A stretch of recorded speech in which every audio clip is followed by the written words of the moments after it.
గం గణపతే నమః. మాఘపురాణము 20వ అధ్యాయము. భీముడు చేసిన ఏకాదశి వ్రతము. Welcome back to Anu devotional voice. నేను మీ అను. భీముడు కుంతి మధ్యముడు, పాండవులలో రెండోవాడు, బలిష్టమైన కండలు తిరిగిన శరీరం కలవాడు, భోజన ప్రియుడు, ఆకలికి ఏమాత్రం ఆగలేడు, కొండలను కూడా పిండి చేయగల మహాబల సంపన్నుడు, బండెడు అన్నాన్నైనా అవలీలగా తినగల భోజన ప్రియుడు, నిద్రపోతూ అతి బద్ధకస్తుడు. అలాంటి భీముడు ఒకనాడు మాఘమాసమందలి ఏకాదశి వ్రతాన్ని ఆచరించాలి అని అనుకున్నాడు. పురోహితులందరినీ కూడా సంప్రదించాడు. వారు పూజా నిర్వహణాది కార్యక్రమమంతటినీ కూడా వివరించి చెప్పి ఏకాదశి నాడు శ్రీహరి ప్రీత్యర్థం ఉపవాసం ఉండాలి అని చెప్పారు. లేనిచో ఫలితం దక్కదన్నారు.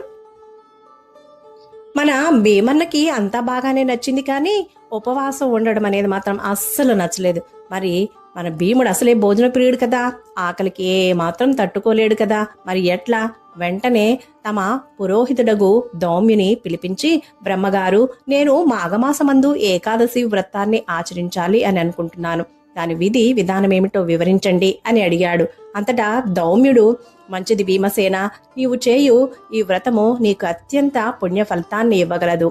ఏకాదశి అతి పవిత్రమైనది, శ్రీ మహావిష్ణువుకు ప్రీతికరమైనది కనుక నీవు ఆ వ్రతమును నిరభ్యంతరంగా చేసుకోవచ్చు అన్నాడు. అది సరే, అటులనే చేయుదును విప్రోత్తమ, కానీ నేను అసలే భోజన ప్రియుడని లోకమంతా తెలుసు కదా, ఆకలికి ఆగలేనని మీకు తెలుసు. మరి ఉపవాసము ఉండటం నా తరమా? అది అసలు సాధ్యమయ్యే పనేనా అని తలపోయాడు. అదీగాక ఉపవాసం ఉన్న రోజునే ఆకలి దప్పులు ఎక్కువగా ఉంటాయి కదా, కావున నా ఆకలి దాహం తీరునట్లు మరియు ఏకాదశి వ్రత ఫలము దక్కునట్లు ఏదైనా సలహా చెప్పండి అని వాపోయాడు భీముడు. పాండవ పురోహితులకు దౌమ్యుడక చిరునవ్వు నవ్వి, భీమా, ఏదైనా వ్రతము చేయడానికి మొదట దీక్ష అవసరము. అందులోనూ ఏకాదశి వ్రతానికి దీక్ష తప్పనిసరి. ఇది ఏమంత కష్టమైనది కూడా కాదు. భక్తి శ్రద్ధలతో దీక్ష బూనినచో నీకు ఆకలి తప్పులు కలగవు. మాఘమాస ఏకాదశి వ్రతము అత్యంత పుణ్యాన్నిస్తుంది. ఇంతకంటే శ్రేష్టమైన వ్రతము మరొకటి లేదు. అందులో మాఘమాసమందు పుష్యమి నక్షత్రంతో కూడిన ఏకాదశి వ్రతము సర్వశ్రేష్టమైనది. దీంతో సమానమైనది మరొకటి లేదు. ఇది మహాపర్వదినము. నీవు ఆనాడు వ్రతమును ఆచరించు. దీనికి సాటి మరొకటి లేదు. ఇది విశేష పుణ్య ఫలితాన్ని ఇచ్చును. ఆకలి గురించి నీవే మాత్రము ఆలోచించకు. దీక్షలో ఉన్న వారికి ఆకలి కలుగదు. నియమనిష్టలతో భక్తి శ్రద్ధలతో ఆచరించము, భగవద్ధ్యానంలో ఉండుము అంటూ వ్రత విధానాన్ని వివరించి చెప్పాడు దౌమ్యుడు.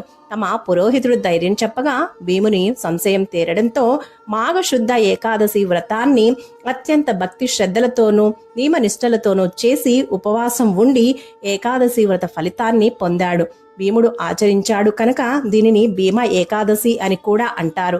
భక్తులారా, ఈ మాఘమాసమందే మహాశివరాత్రి పర్వదినం కూడా వస్తుంది కనుక దానిని కూడా వివరంగా తెలుసుకొనుట మనందరికీ శ్రేయోదాయకం. ఈ మహాశివరాత్రి శివ మహత్యం గురించి తెలుపుదును. భక్తి శ్రద్ధతో వినండి. ఈ మహాశివరాత్రి వ్రతము మహిమాన్వితమైనది.